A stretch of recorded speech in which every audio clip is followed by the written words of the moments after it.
नमस्कार voice nexus में आपका स्वागत है। आज सुनिए कहानी जिसका शीर्षक है दहेज। दोस्तों, शादी के 6 साल बीत गए लेकिन अब तक मेरे पति मुझे लेने नहीं आए क्योंकि उन्हें दहेज चाहिए। वो भी एक 2 लाख नहीं, पूरे 5 लाख। मैंने कभी सोचा भी नहीं था कि दुनिया में ऐसे दहेज के भूखे लोग भी होते होंगे जो दहेज के खातिर अपनी धर्म पत्नी को भी छोड़ सकते हैं। मेरा नाम संचिता है। जब मैं 17 साल की हुई तब से ही मेरे घर वालों ने मेरे लिए रिश्ता ढूंढना शुरू कर दिया था। कई सारे रिश्ते वापस लौट गए दहेज के कारण, क्योंकि मेरे माँ बाप की हैसियत नहीं थी। दहेज देने के अंत में मेरे घर वालों ने तय किया कि अब कोई गरीब घर में ही शादी कर देंगे, चाहे कुछ भी ना हो। लड़के के पास बस 2 वक्त की रोटी भी खिला सके ऐसा भी मिल जाए तो शादी कर देंगे। 2 महीने बाद ऐसा ही एक लड़का हमें मिला। देखने में लंबा चौड़ा और हैंडसम था, लेकिन रहने के लिए उसके पास अपना घर भी नहीं था। किराए पे रहता था और कहता था एक छोटा सा प्लॉट दिल्ली के पास लोनी बॉर्डर पे ले रखा है। कह रहा था शादी के बाद वहीं पे घर बनाकर रहेंगे, सैलरी भी 15,000 बताया। मैंने कहा रिश्ता ठीक ही है, क्योंकि उसने बताया उसके आगे पीछे कोई नहीं है, तो 15,000 में आराम से हम दोनों का गुजर बसर हो जाता। घर वालों ने पहले ही बता दिया था कि हम दहेज में कुछ नहीं देंगे। उसने कहा कोई बात नहीं, मुझे लड़की पसंद है और कुछ नहीं चाहिए। मुझे सारी बातें तय होने के हफ्ते भर में ही हमारी शादी हो गई। हम लोगों ने खर्चा बचाने के चक्कर में मंदिर में ही शादी कर ली। गरीब घर में भी शादी करके मैं बहुत खुश थी, क्योंकि घर में सिर्फ हम 2 ही जन रहते थे। खुल के प्यार और हंसी मजाक किया करते थे, कोई रोकने टोकने वाला नहीं था। हम लोग रात को एक दूसरे की बाहों में बिना कपड़ों के ही सो जाया करते थे। एक दूसरे से बहुत प्यार करते थे हम लोग। वो रोज शाम को मेरे लिए बाजार से कुछ ना कुछ खाने को लाया करते थे।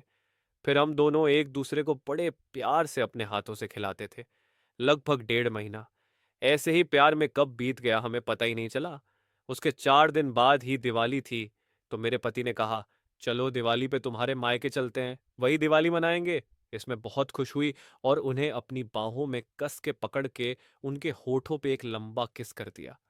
वो मुझे मुस्कुरा के देखते हुए कहने लगे, तुम्हें अपने मायके जाने की बहुत खुशी है।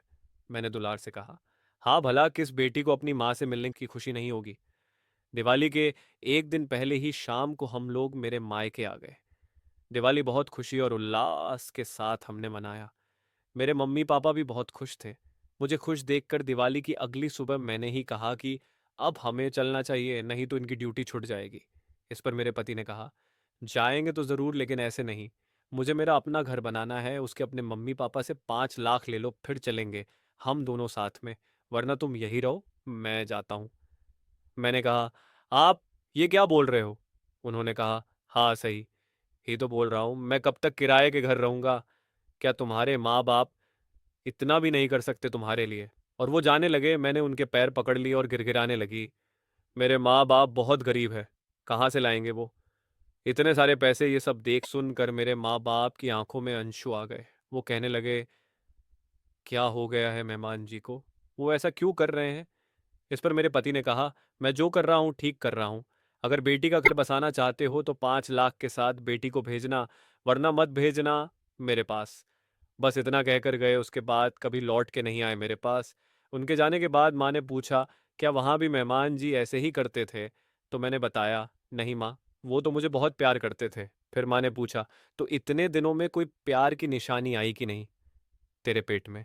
मैंने सिर झुकाते हुए कहा, नहीं। उन्हें कैसे बताती कि हम लोग मज़े करने के चक्कर में दवाई खा लेते थे। उन्होंने मुझे कहा था, हम लोग अभी बच्चे नहीं करेंगे, 1-2 साल एंजॉय करेंगे फिर बच्चे करेंगे। मैं उसकी चाल को समझ नहीं पाई। अब वो मुझे अपनाना नहीं चाहता, दूसरी शादी कोई मुझसे करना नहीं चाहता। बस माँ के घर में बोझ बन के बैठी हूँ, 6 साल से अपने पति का इंतज़ार करते करते। अगर आपको कहानियाँ सुनना पसंद है तो चैनल को सब्सक्राइब, लाइक एवं कमेंट करें, अपना सुझाव दें। धन्यवाद।